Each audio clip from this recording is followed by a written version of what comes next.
নমস্কার, কেমন আছেন সবাই? আশা করি সবাই খুব ভালো আছেন। আজ মঙ্গলবার, এখন বাজে 6টা।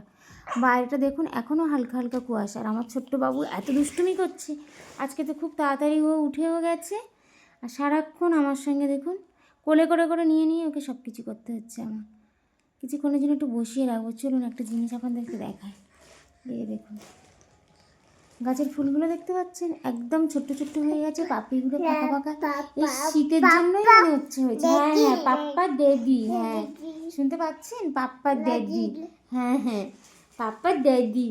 তোমার পাপ্পা আবার ড্যাডি। আর এদিকে দেখুন আমার কুমড়ো গাছটা কি সুন্দর হয়েছে। দানা দিয়েছিলাম, কি সুন্দর বড় হয়েছে। আর ডগাগুলো কি সুন্দর লক লক করছে। আর ওই একটা পালা দিয়ে দিয়েছি, গ্যারেজটা উঠে যাবে। গরমের দিকটা তো এই ডাঁটা খেতে ভালো লাগবে, পাতাগুলো বেশ ভাপা হবে, খেতে ভালো লাগবে। এদিকে আবার আরও একটা কুমড়ো গাছ আছে জানেন, প্রতি বছর 2-3টে করে হয়। দুষ্টু করে না বাপি, দুষ্টু করে না। বেগুন গাছটা দেখুন কি সুন্দর হয়েছে। এদিকে কয়েকটা দিয়েছি, এই যে দেখুন। সকাল সকাল আবার 1 শালিক দেখলাম। মাম্মামের তো আজকে ম্যাথ পরীক্ষা, ওকে ডেকে দিয়েছি 5টার সময়। স্যারও এসে গেছে। কেন 5টার সময় ডেকেছি তার কারণটা হলো, স্যার ওকে বলে গিয়েছিল যে আমি যেন এসে দেখি তুমি আগে আগে পড়ছো, 6টায় আসবে।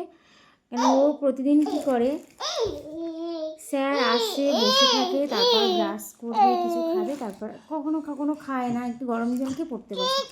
স্যার বললো পরীক্ষা কটা দিন এরকম করো না, সেই জন্য ওকে 5টায় ডেকে দিয়েছি। আর দেখুন কুমড়ো গাছে 2-1টা করে ফুলও দিচ্ছে জানেন,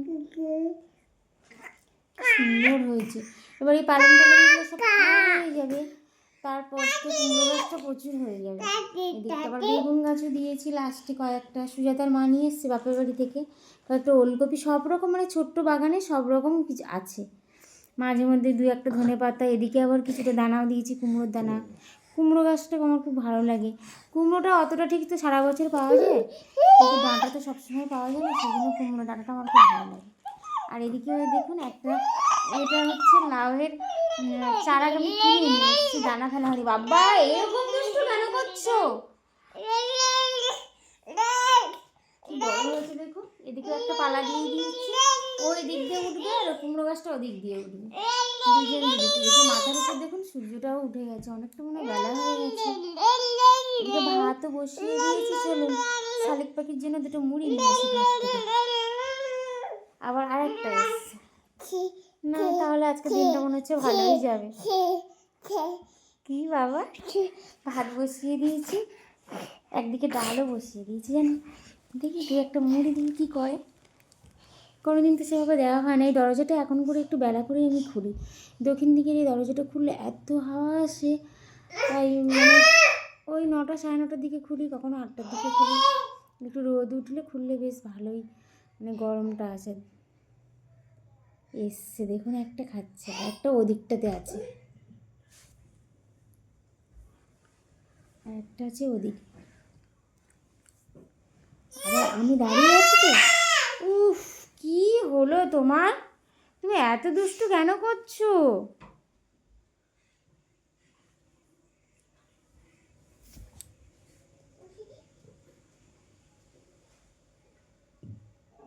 চলেই গেল। ডালও সিদ্ধ হয়ে গেছে। আর এই মুঠি পেঁয়াজ কালি 2-1টা সিম দিয়ে ভাজবো। রাতের তরকারিটাও আছে, ভাতও ফুটে গেছে, স্যারের জন্য চাও বসিয়ে দিয়েছি। 5:30টায় এসছে, একটু চা বিস্কিট দিয়ে দেবো, ব্যাস। চাটা ছেঁকে নিয়ে দিয়ে এসে তারপর সবজি টবজিগুলো কাটবো, একটু ঝটপট এদিকে বানিয়ে নেবো সব কিছু। স্যারের তো চা দেওয়া হয়ে গেছে।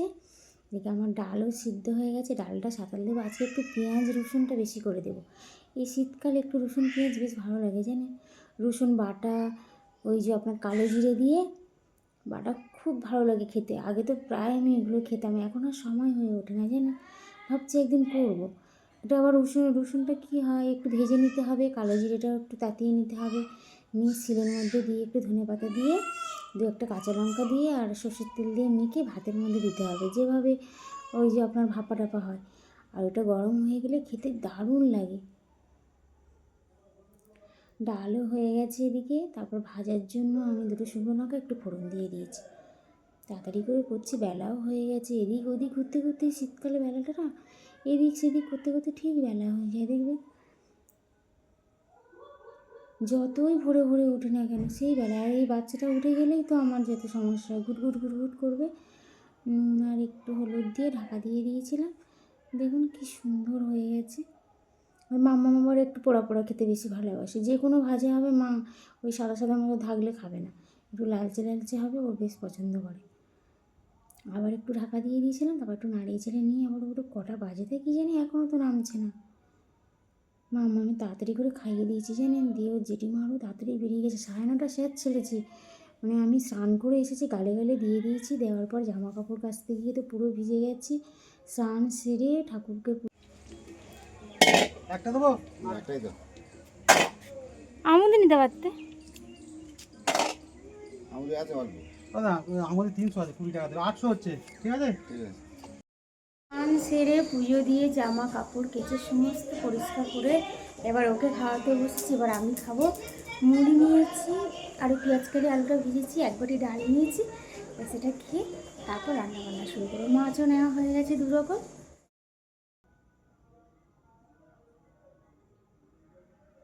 বেশ খাওয়া দাওয়া তো হয়ে গেছে, আমার মামাকেও খাইয়ে দিয়েছি। আবার দাদাভাই বললো যে কয়েকটা ডাঁটা তুলে নেবে, তো এই ডাঁটা এই শাকগুলো পুজোর আগে আগে ফেলা ছিল, তারপর পুজোর সময় তো প্রচুর বৃষ্টি হয়েছিল, সেভাবে হয়নি। ভাবছিলাম কাঁচি দিয়ে কেটে নেবো, বঁটি আর দেবো না, দেখছি এই কাঁচিটা আবার ধান, আর ওগুলো যে কোথায় রেখেছি খুঁজে পাচ্ছিলাম না, সেই জন্য আর কাঁচি দিয়ে কাটলাম না, বঁটি দিয়ে কেটে নিয়েছি সব গুছিয়ে নিয়ে। একটু নুন হলুদ মাখিয়ে ভেজে নেবো। আজকে সব কিছু একটু ঝাল ঝাল করবো, ডাঁটা দিয়ে মাছের ঝোলটাও ঝাল ঝাল করবো, আর আমাদের জন্যটা পেঁয়াজ কালি টমেটো দিয়ে একটু মানে রসা রসা মতো করবো।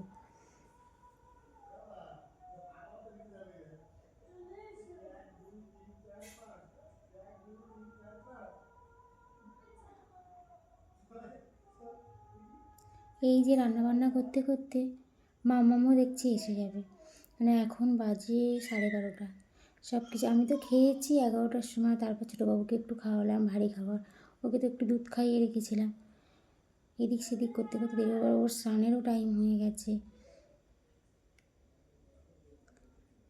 এই তাওতে একটা সুবিধা হয় কি জানেন, সব মাছগুলো একেবারেই হয়ে যায়, একেবারে বলতে অনেকগুলোই হয়ে যায়, একসঙ্গে একটু বেশি করে দিয়ে দিলে হয়ে যায়। একটা মাথা আর একটা লেজা আছে, ওটা লাস্টে দেবো, আর ওর সঙ্গে ওই ছোটো মাছগুলোও কিছুটা দিয়ে দেবো, দিয়ে দিলে হয়ে যাবে।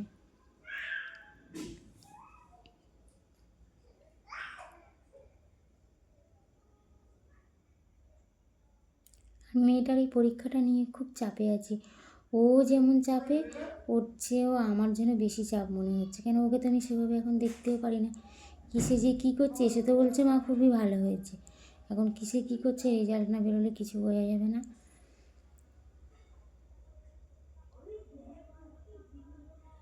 আজ তো তার উপর আবার ম্যাথ পরীক্ষা, কী করবে কী জানি।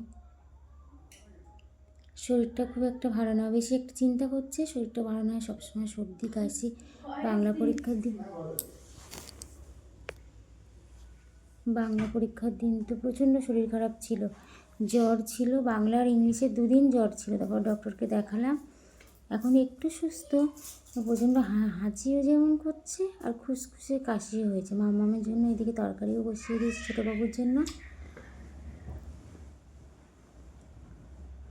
আমাদের এই ঝাল ঝাল তরকারিতে ও তো খাওয়াতে পারবো না, সেই জন্য আজকে ওর জন্য একটু আলাদা করেই করলাম, আর ওর জন্য মাঝে মধ্যেই আলাদা করে করা হয়, একটু যেদিন ঝাল ঝাল হয় সেদিন ওর জন্য আমি আলাদা করেই বানাই। আর ও তেমন একটা খেতে চায় না কোনো কিছু।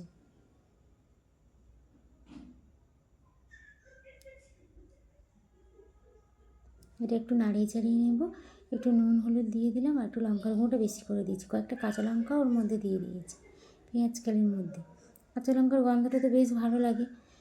জল দিয়ে দিলাম, এবার উপর থেকে মাছগুলো দিয়ে ঢাকা দিয়ে দেবো।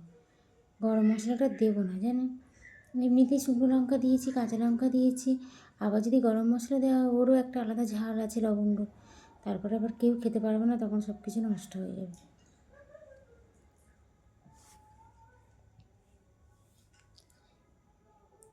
এরকম রসা রসা একটু রাখবো, খেতে তাহলে ভালো লাগবে। ওটা তো হয়ে গেছে, এবার মাছের ঝোলটা বসিয়ে দেবো। মাছের ঝোল আর রসুন টসুন কিছু দেবো না, একটু ফোড়ন আর পেঁয়াজ দেবো। সবজিটা তো আমার আগে থেকেই সব কিছু কাটা আছে। ছোটোটা আবার স্নানের টাইম হয়ে যাচ্ছে, কখন যে কোনটা করবো বুঝতেই পারছে না, এই রান্না না করতে করতে বড়োটা আবার এসে হাজির হয়েছে। বড়ো তো সেভাবে খায়নি, 2-1 গাল খেয়েছিল, খেয়ে বেরিয়ে গেছে। গালে গালে দিয়ে দিয়েছি,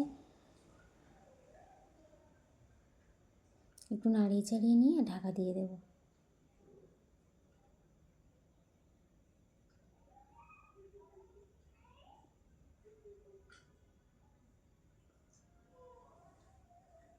এই শীতকালে একটু ঝাল ঝাল বেশ ভালোই লাগে খেতে। আর শীত বলতে কি এই শুরুতেই যেন এত ঠান্ডা, ডিসেম্বরে যদি এত ঠান্ডা হয়, জানুয়ারিতে কী হবে বাবা জানি না। আচ্ছা, একটু ফুটতে থাকুক, তারপর মাছটা দিয়ে দেবো।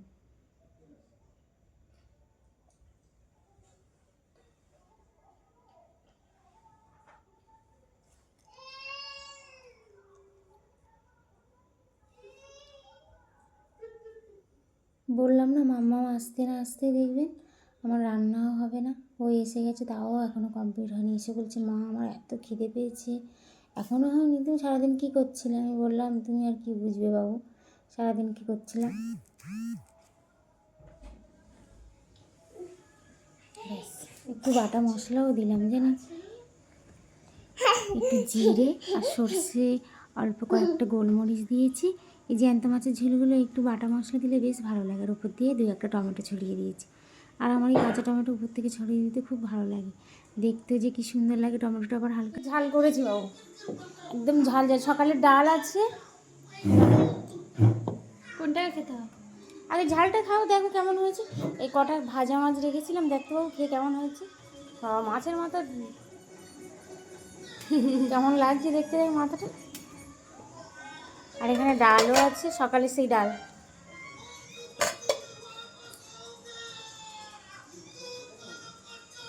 কেমন হয়েছে? ভালো হয়েছে? ভাজা মাছটা খেয়ে দে।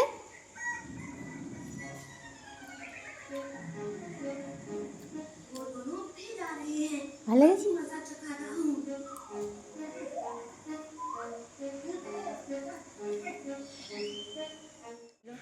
তরকারি খুব ভালো হয়েছে, আর আমি দেখেও বুঝতে পারছি তরকারি ভালো লেগেছে। মাছগুলোকে খেতে দিচ্ছিলাম, নিয়েছি আমাদের জন্য একটু আদা চা। আর এত ঠান্ডা লাগছে, বাপরে বাবা, মেঝেতে পা দেওয়া যাচ্ছে না। মোজা জুতো সবই পরে ঘুরছি। ব্যাস, আদা দিয়ে চা হয়ে গেছে। এবার একটু খেয়ে নেব, নিয়ে সন্ধে রান্না বান্না তো আবার ছুটি নেই আমার। সকাল থেকে সারা দিনই শুধু রান্না রান্না, সংসারের কাজ।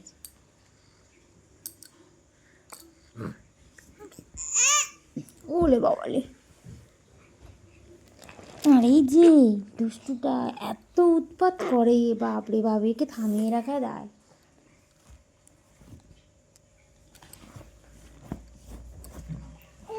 আপনার দাদাভাই বলছে, এই বিস্কিট খায়, কি সুন্দর না বাদাম বিস্কুট, আমার বড়ো মামা আমার খুব পছন্দ। আর এই চা দিয়ে এই সমস্ত বিস্কিটগুলো কিন্তু বেশ ভালো লাগে খেতে। বলছি, এই বিস্কিট কী খাওয়া, আমি দুটো খেয়ে দেখো না। রাতের জন্য আটা মেখে নিয়েছি, আর অল্প একটু চিকেন আছে, সেটা রান্না করবো আজকে। এর থেকে আবার একটা বাঁচিয়ে নেব, নিয়ে ছোটো মামার জন্য একটু তরকারি করে দেবো, একটু ক্যাপসিকাম দেবো, টমেটো দিয়ে একটা আলু দিয়ে ওর জন্য একটু রান্না করবো। তেলও গরম হয়ে গেছে, এর মধ্যে কয়েকটা আলু ভেজে নিলাম। মাংসে আবার আলু না দিলে ভালো লাগে না, আলুটা দিয়ে বেশ খেতেও ভালো। রুটির সঙ্গে তো আলু না দিলে আবার খেতে বেশ ভালো লাগবে না। নতুন আলু মাংস দিয়ে বেশ ভালো লাগছে। প্রায় 5 কিলো মতো আলু নিয়ে এসছে আমাদের, নতুন আলু। সবসময় 5 কিলো আলু আনা হয়, নতুন আলু এনেছে, সেটাও 5 কিলো নিয়ে এসছে। আর বেশি নেই, আমাদের অনেকটা করে আলু লাগে, সপ্তাহে হয় না 5 কিলো। এই আলু দিয়ে একটু ঘুগনি করছি, ভাজছি, ভাতের মধ্যে দিচ্ছি, এরকম করতে করতে শেষ হয়ে যায়। এসে মশলাটাও কষিয়ে নিয়েছি, একটু নুন আর হলুদ দিয়ে ঢাকা দিয়ে রেখেছিলাম। ওটা একটু নরম হয়ে যাবে, টমেটো আর ক্যাপসিকামটা কি সুন্দর নরম হয়ে গেছে, আদা রসুনটা দিয়ে দিলাম। এবার মশলা থেকে একটু তেলটা ছেড়ে গেলে চিকেনটা দিয়ে দেবো। এই দেখুন কী সুন্দর হয়েছে, মশলাটা পুরো রেডি হয়ে গেছে। চিকেনটা তো আমি এমনি গরম জলে ধুয়ে রেখেছিলাম, আবার 2 দিন ছিল বলে আবার একটু গরম জলের মধ্যে দিয়ে দিয়েছি। আর দাদাভাই তো খাবেই না, কেন ও ওই টাটকা জিনিসটাই খাবে যেদিন আনবে।